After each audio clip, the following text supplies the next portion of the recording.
Welcome to our channel. నేను యజ్ఞమూర్తి.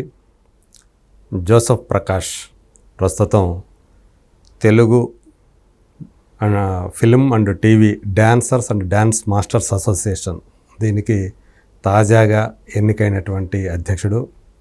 మొన్న ఆదివారం జరిగినటువంటి ఎన్నికల్లో ఆయన విజయం సాధించారు, అధ్యక్షుడిగా పదవులు చేపట్టారు.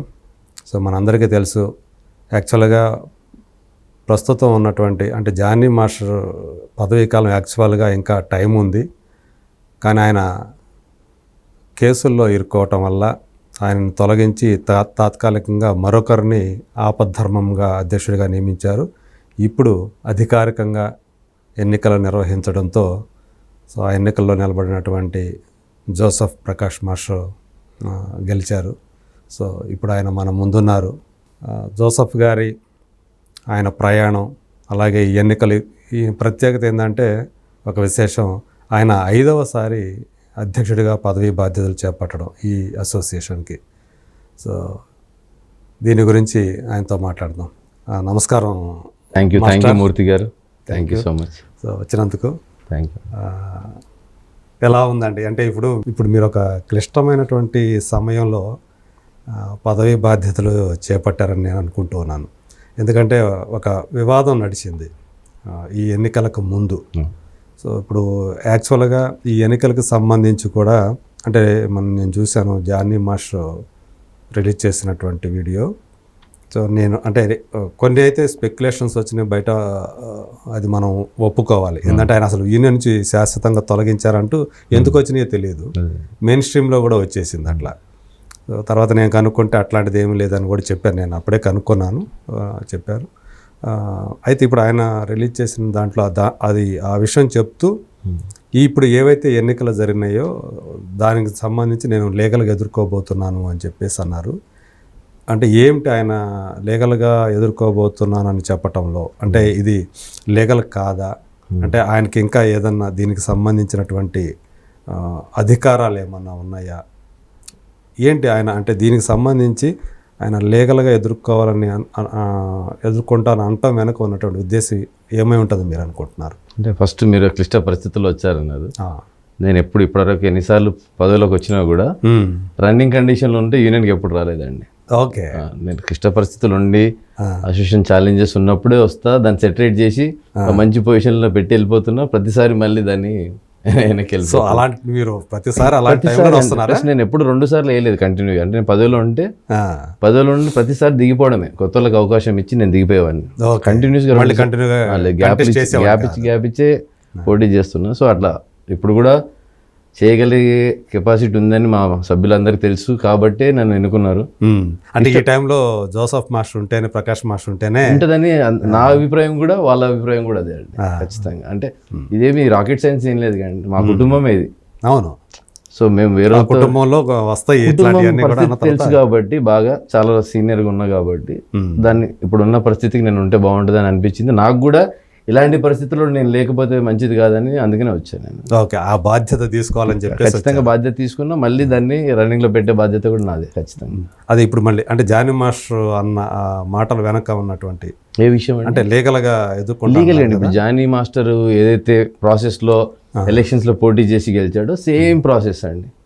ఆయన ఎదుర్కొంటా అంటున్నాడు కదా, అంటే తనని అన్యాయంగా తొలగించారన్నట్లు ఆయన మాటల్లో అది వ్యక్తం అవుతా ఉంది. ఇప్పుడు సో తనని అంటే తన యాక్చువల్గా తన పదవీ కాలం ఇంకా ఉంది, మధ్యలో ఈ కేసు ఒకటి ఉండటం వల్ల దాన్ని ఆయన తొలగించి ఒకరిని బసవరాజు గారు vice president already last 3 months నుండి అతనే ఉన్నాడు, బసవరాజే ఉన్నాడు. అదే. సో నేను మొన్న ఎలక్షన్స్ వరకు కూడా ఆయనే ఉన్నాడు. అతని ఆధ్వర్యంలో అధ్యక్షంలో జరిగింది elections. Federation, film chamber of commerce అన్ని అఫిలియేటెడ్ అండి.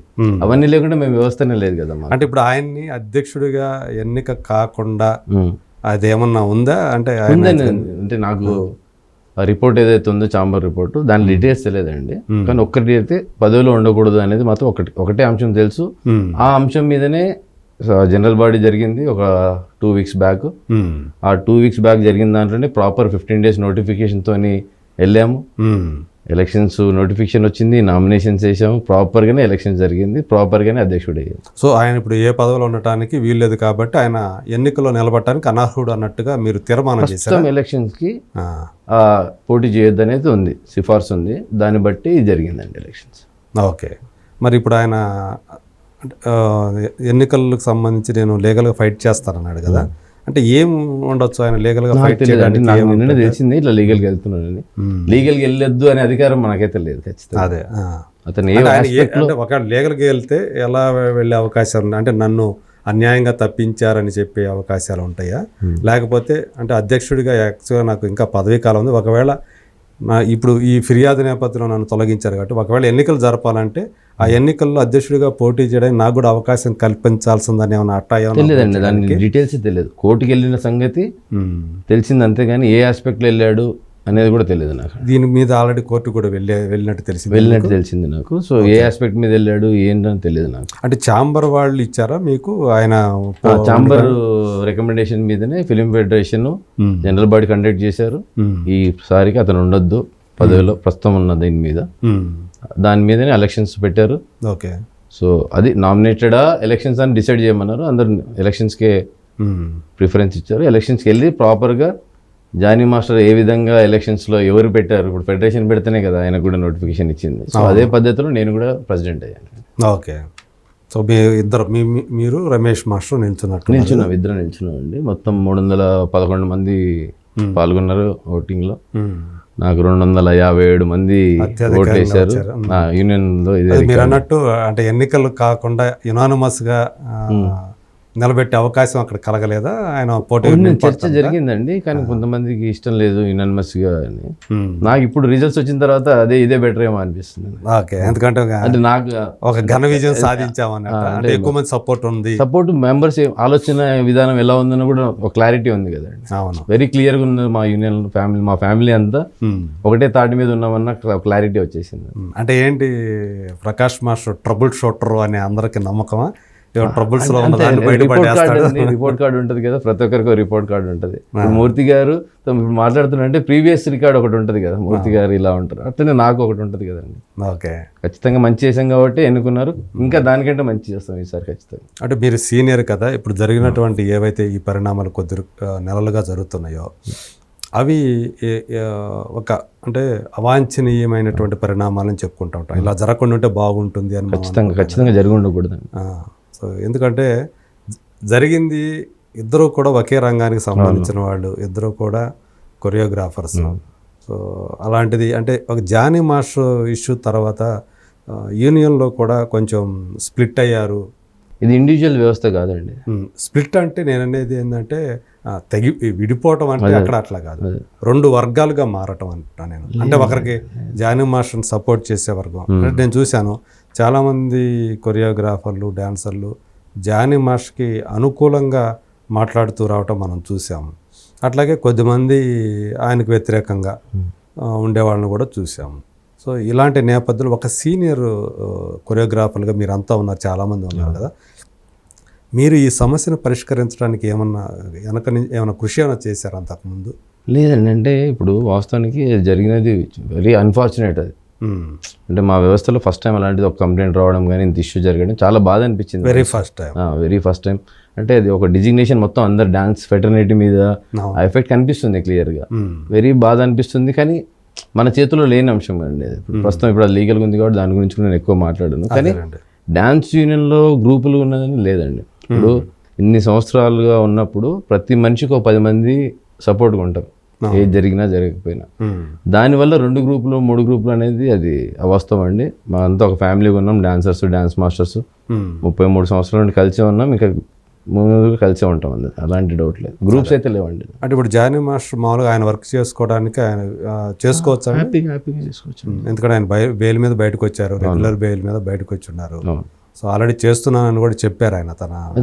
అదే నేను విన్నది ఒక న్యూస్, అదే ఈయన నుండి అది ఫేక్ న్యూస్ అండి. దాని గురించి పట్టించుకోవాల్సిన అవసరం కూడా లేదు, అలాంటిది ఏం నిర్ణయం తీసుకోలేదు. ఆయన హ్యాపీగా చేసుకోవచ్చు, వర్క్ చేసుకోవచ్చు, దానికైతే ఇబ్బంది ఏం లేదు. సో ఆయన కార్డుకి వచ్చినటువంటి ఇబ్బంది కూడా ఏం లేదు, కార్డుకి సంబంధించి కూడా. సో సో ఏదైతే మరి ఒకవేళ అంటే రేపు మీరు కూడా వెయిట్ చేస్తారా కోర్టు ఏం తీర్పు చెప్తుంది? లీగల్ సపోజ్ కోర్టులో సపోజ్ ఆయనకు వ్యతిరేకంగా ఒకవేళ తీర్పు వచ్చిందంటే సో మీ యూనియన్ ఏం చేస్తుంది? ఒకవేళ ఆయన గనక దోషి అని గనక వాళ్ళు గనక నిర్ణయిస్తే అప్పుడు ఎలా ఉంటుంది? వచ్చినాక మాట్లాడదామండి, ఇప్పుడు టూ ఎర్లీ అయిపోతుంది టు కామెంట్. అదేలేండి. సో మొత్తానికి మీరు మోరల్గా జానీ మాస్టర్కి సపోర్ట్గా ఉండాలనుకోవచ్చా, లేకపోతే అది కోర్టులో ఉంది కాబట్టి కోర్టే చూసుకుంటుందని వదిలేస్తున్నారు? ఖచ్చితంగా కోర్టే చూసుకుంటుందండి. వ్యక్తిగతంగా ఇప్పుడు జానీకి కానీ ఎవరితో కానీ నాకైతే ప్రస్తుతం నాకు పర్సనల్గా ఎవరితో ఇబ్బందులు.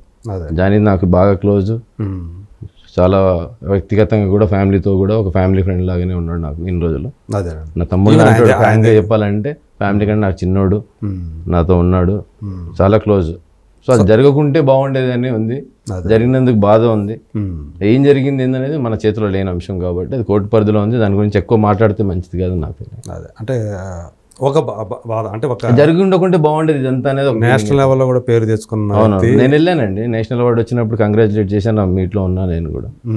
కానీ జాతీయ అవార్డు తీసుకోవడానికి లేకుండా అయిపోయింది. అవును, దాన్ని రద్దు చేశారు. వెరీ అన్ఫార్చునేట్ ఆ విషయంలో, వెరీ అన్ఫార్చునేట్ అది.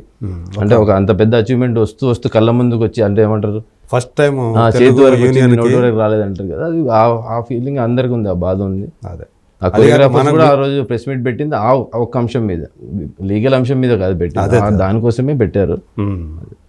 అది కూడా వెరీ ఫస్ట్ టైం అనుకుంటా మనకి తెలుగుకి ఇదే ఫస్ట్ టైం వచ్చి, అదే మీరు అన్నట్టు నోటి దాకా వచ్చి ఖచ్చితంగా వస్తాయండి. ఖచ్చితంగా ఇప్పుడు తెలుగు ఇండస్ట్రీలో టాప్స్ అందరు, ఇప్పుడు శేఖర్ మాస్టర్ కానీ, భాను మాస్టర్ కానీ, రఘు మాస్టరు, యానీ ఉంది, యశ్వంత్ ఉన్నాడు, ఇప్పుడు పొలాకి విజయ్ అద్భుతంగా ఇప్పుడు వచ్చేసాడు, పుష్పతో సహా అన్ని అద్భుతంగా చేస్తున్నాడు. అలాంటి ఇంకా చాలా మంది ఉన్నారు. ఇప్పుడు సీకే మాస్టర్, సుజాత మాస్టర్, పేర్లు చెప్పలేను అంటే 150 మంది ఉన్నారండి.